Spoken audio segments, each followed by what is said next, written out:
What's up, fight fans? This is Kurt DeVille with Counterpunch Boxing News, and I have some new news concerning Deontay the Bronze Bomber Wilder. His latest interview was astonishing.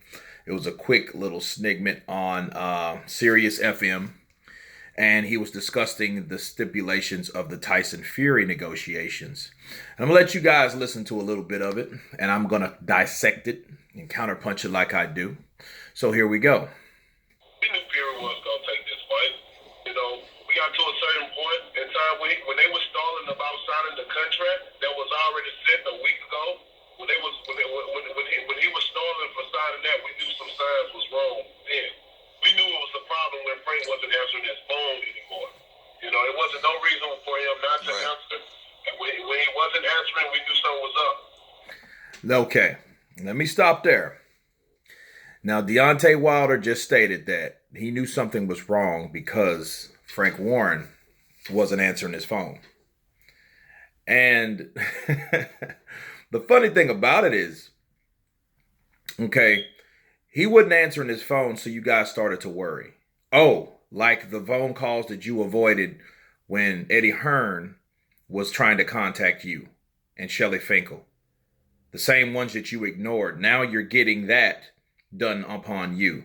Do unto others as you would have them do unto you. So that's what's happening. So yeah, he felt that it was something going on. So anyway. And because he had the contract, Fury had the contract in his face for a week, to get the rematch on. It was a 50-50 deal. So, nothing was wrong with the country. Everything was good. We got past the first fight. Nothing, it was easy. We made the fight. And the second week felt like it was going to be the same, which it was. But Fury did not want to fight me. Okay, now, he said the negotiations was easy to make. I've counterpunched this before, but I have to cover it for those who haven't heard it. It wasn't as easy as people thought it was, because if it was that easy, it would have been done. The same amount of time they spent on making the first fight is the same amount of time it took for them to decide not to fight Deontay Wilder, and it really wasn't Deontay Wilder being rejected.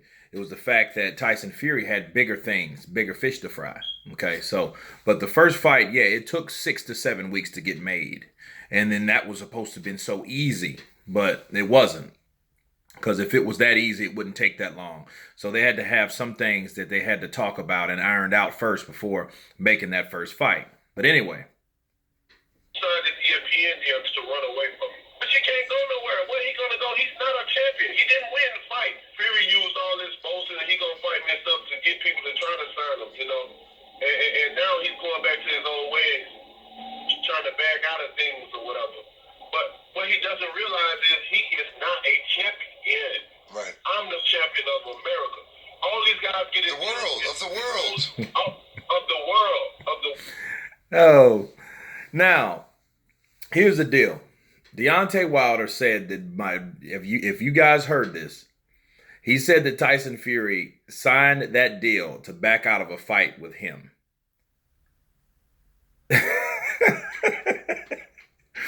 Look, why would Tyson Fury be worried about Deontay Wilder when he got a $100 million deal? And it's actually morons that think, oh, well, if he was so sure that he would have beat him, why didn't he take the deal after he fought Deontay Wilder? It's people that actually think this shit. Like, it's retarded. Okay, and then he says, well, Tyson Fury is not the champion. I am the champion of America. And you know something? It's truth to his words. Deontay Wilder, and then he is the champion of America. That's a good slogan for him. A champion of America.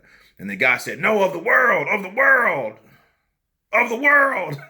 Yeah, he had to coach him and shit and correct him, at his own damn title of his own belt. But really, that's how he said it. That's how he meant it, I believe. Deontay Wilder is the champion of America. That's what he is. He ain't the champion of the world. The champion of the world is Anthony Joshua with the rest of the belts, the rest of the AKA Infinity Stones. You know what I mean? Deontay Wilder just has the Infinity Stone of America. That's what that is. So he's saying, oh, he boasted and made people think that he was going to fight Deontay Wilder to get the ESPN deal. It seems like to me, brother, that you kind of you jelly about that. That's not even jelly. That's envy. Now that's more than jealousy because it's like you wanted that deal, and if it was all about the strength of fighting you, well, why ain't you getting the damn deal? Let that shit sink in. You haven't got a deal from ESPN or from DAZN or from anybody besides Eddie Hearn that's trying to get you in the ring with Anthony Joshua so Anthony Joshua can take your fucking head off. That's the only reason. You know, to be fair for him to possibly do the same to Joshua, but that's why. That's why they're trying to throw money at Deontay Wilder right now. You know, but he's saying that he's not a champion. Well, here's the thing about that. Tyson Fury is considered the lineal champ. So he did something that you and your handlers weren't able to do or didn't or reluctant to do for you by putting you in there with Vladimir Klitschko. They didn't believe in you like that, so you didn't take that. But Tyson Fury did. He went to Vladimir Klitschko's backyard because that's what he had to do if he wanted to fight Klitschko. Okay, Klitschko was the A side, okay? It wasn't anything else he could really do. He couldn't come over to England, or he couldn't summon Klitschko over to England. It wasn't going to work that way, okay? He had to go over there. Talking about I go to people's backyard and shit like that, says Tyson Fury, but he had to because he wanted to fight for all the belts. So he had to see the big man in his land, okay? So anyway, but that's just weird to me how he thinks that it's because of him that Tyson Fury got the deal. No, the reason why Tyson Fury got the deal because they seen that he can sell himself. He can market himself. He can come from adversity. Okay, then he could do all that and considered to be the winner over you in that draw. That's why they gave him the deal. Not because of you per se.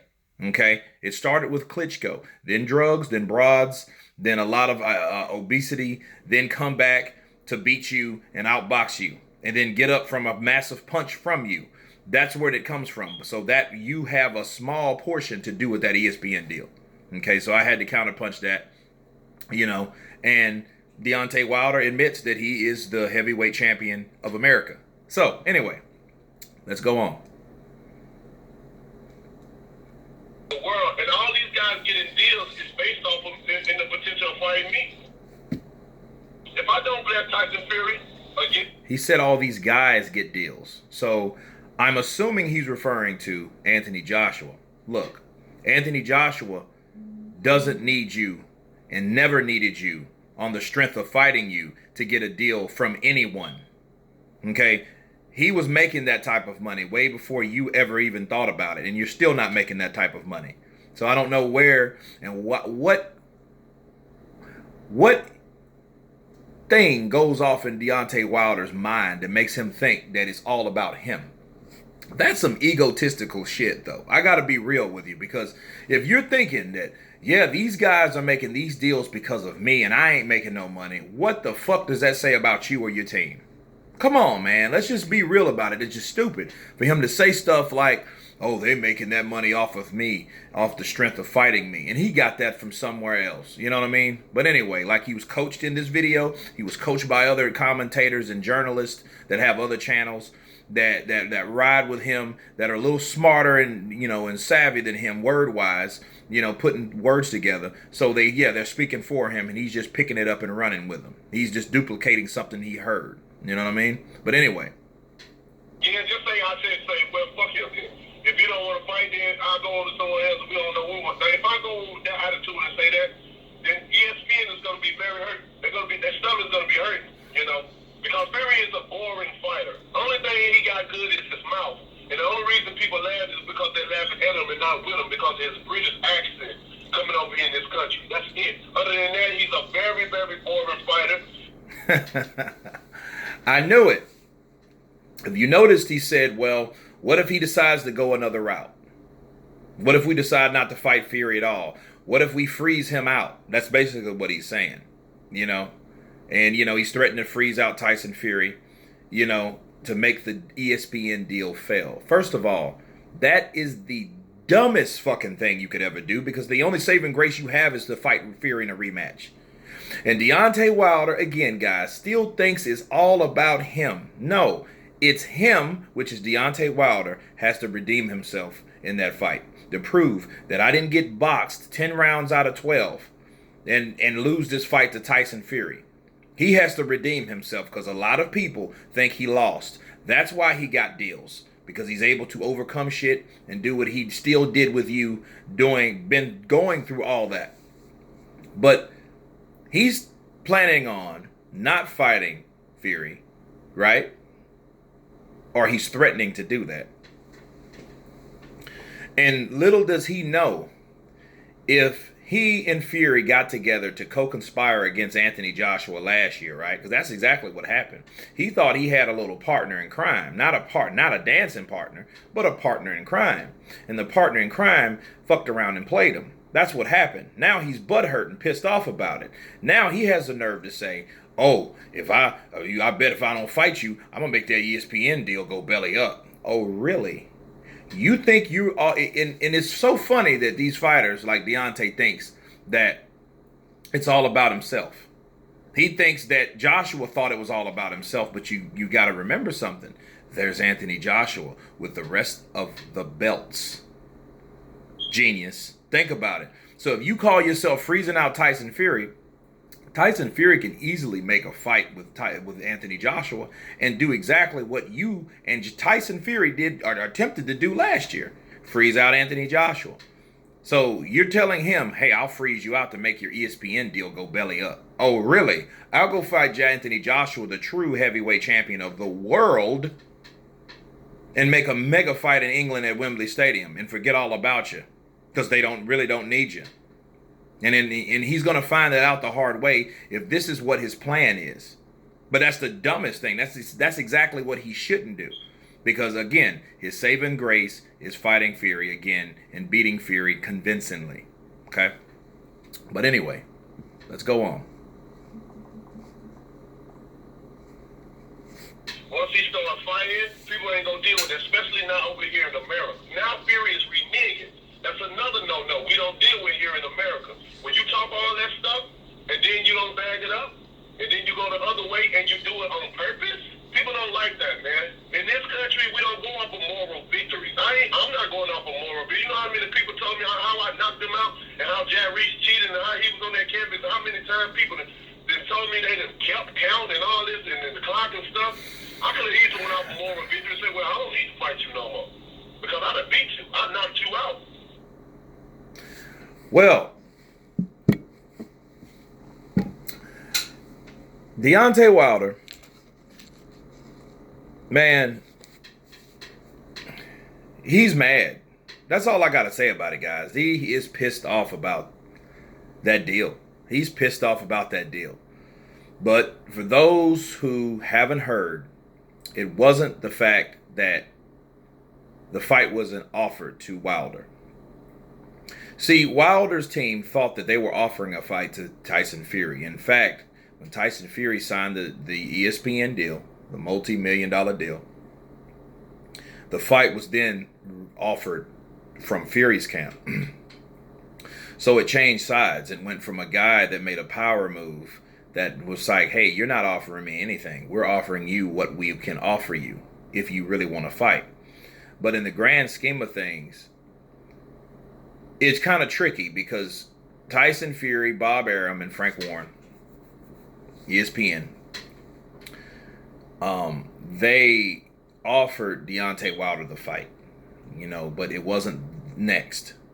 It was, to build his profile. We know all this. The ones that don't know, it was for it to build his profile and then build the fight up more, and then they come back and meet once again.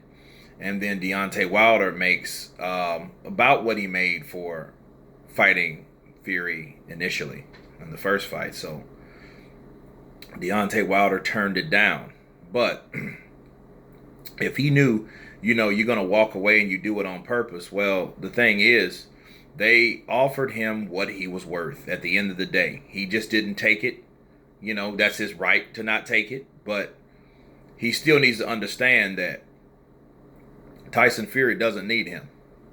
And if he's trying to freeze out anybody, he's in for a rude awakening. That's it. But it's sad. You go back to fighting guys like Dominic Breazeale for 1.5 or $2 million, where Eddie Hearn has already offered you $15 million to fight the same guy that you're going to end up fucking fighting anyway, for 4 or 5 times the amount of money that you ever make in your whole life. And I don't understand. I would have took that route. But, Deontay, he is mostly, an emotional minded person. He's not going to think logically on anything. He's thinking with emotion. You know what I'm saying? That's how he thinks. If you can see everything that on the writing on the wall, he's turned down numerous offers from different promoters. His loyalty is without question. But it's like, you have to be subjective. Like, well, why aren't you taking this money to fight these people if you know they're running? You know what I mean? But anyway, that's me wrapping it up. You guys tell me what you think about Deontay Wilder. Is Tyson Fury running? Is he, should he freeze out Tyson Fury? You guys tell me what you think. Of course, please subscribe. And you guys been Counterpunch. Peace.